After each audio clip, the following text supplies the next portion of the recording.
Okay, today we're going to change out the Model 3 cabin air filters. I have not done this before, so we're going to ride along here. I bought these from Amazon, X-Techner HEPA filter. I don't know anything about this. Somebody else had recommended them. I think they look pretty nice. They got charcoal, look like pretty good quality. So let's get started. Okay, so you got to take this kick panel cover off and just kind of, apparently, you just have to unclip it. Just work through that. Don't be scared.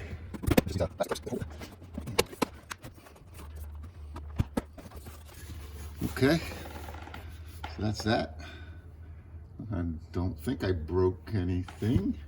There might be a couple clips that got stuck in there, so I might have to take those off.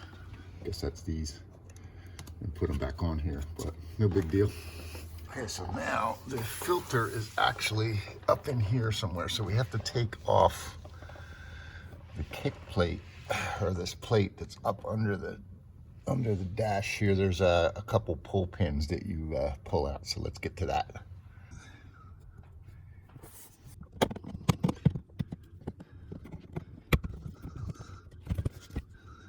Okay, got the four pins out. So I just kind of reach up and pull this panel out, apparently. There we go. We just have to undo the speaker wire here, and then the little light wire there. Okay, so the clip for the light, there's a little lever on the top you got to push down to pull that out. The speaker connector was a little trickier. That, you see, has a small hole right here, so you have to stick something in there to release the little latch. Okay, so the filter's behind this panel here where this wire is. So the wires will clip right off, and then there's that dreaded screw that's up in there that you have to get to, and I'm going to I can't really see it, but I'm going to let you know what that is. Okay, so I got the screw out. I didn't video because, you know, it's kind of tight quarters, but I was actually able to. The screw is a T20, Torx 20. So I happen to luckily have one of these, and I just stuck it into my little socket here, and I was able to get this up in there. Oh, sorry. I was able to get this up in there and take it out. It's just, you know, a screw just screws into plastic, I believe, so you don't really need a socket wrench.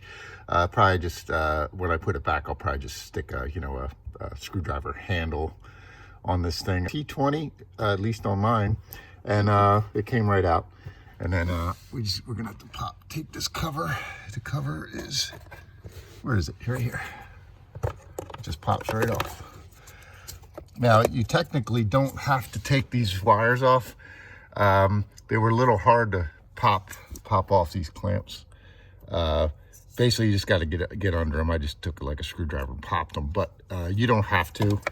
You know, they can just stay on there. So don't waste your time with taking these off if you don't have to. So now we're just gonna pull these filters out and see what they look like. You only need to pull the top tab. This is the tab for the one that's below it, so it just slides out here. I was trying to pull on both the tabs at the same time, and it wasn't going anywhere. So that's it. Just pull on this top tab, and it'll slide right out. So I apologize for the really shaky video. My little camera mount that I had, little tripod, broke. So I'm gonna have to hold this. So yeah, there it is. It's about 2 years old. And I don't smell it, but my wife and my daughter tell me that they can smell, you know, some foul odor, especially after it rains or it's damp out. So apparently changing these out does the trick. So there's the one. And then we go and grab the other one. Just pull it up and out. Here's the new ones. They look a little nicer, right? Air inlet side. And then tab up. It's the only way it can go with the tab being up. So I'm just gonna pop them in there. One. Ooh, what happened? Just be careful. It kind of fell in. It fell in the hole like this. So just be careful. You don't lose it in there. Just hold the tab. I mean, you could fish it out, but I want to make sure that tab is down. Oh, you can hear the charcoal in there or whatever. That's cool. I don't think the old filters had charcoal in it. All right, I gotta put the camera down again, sorry. Okay, so both filters are now in there. Just gotta stick this back in, you know, tab down, and then get that screw back in there. So I was able to just use this to screw it back in. It was pretty simple. So if you have just get a T20 screwdriver, and this thing fit up in there with no problem, up in there.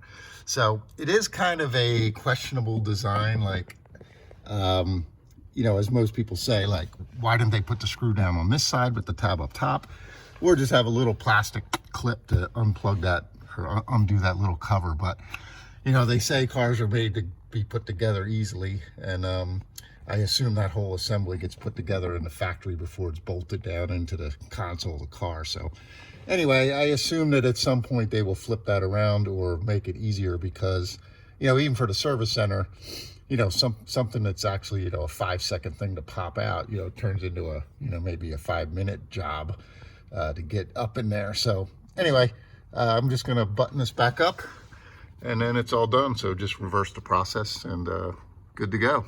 Thanks.